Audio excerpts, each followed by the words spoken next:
шыққан. Менің балама ұштық болғансыз. Не сұмдық бұл? Не мәселе? Қай пәннен айтып жатсыз? Математикадан. Сіз бермейсіз ба математикадан? Мен беремін. Жоқ, енді 3 алса, енді ТЖБ-дан 3 алды ғой, енді өзінің бағасын қойып отырмыз ғой.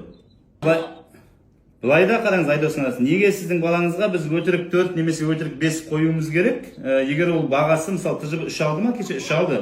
2-ақ есеп. Менің балама ұштық болғансыз. Не сұмдық бұл?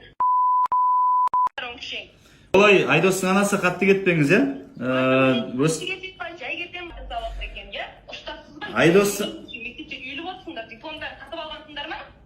Айдостың анасы олай қатты кетпеңіз, иә, сіз? Шектен шықпаңыз. Сіз білесіз ғой бізде, тем более зерделде сізбен біз жақсы жұмыс жасап отырмыз. Сіздің 2 балаңызды да біз неше қатты жүрген тұғынбыз.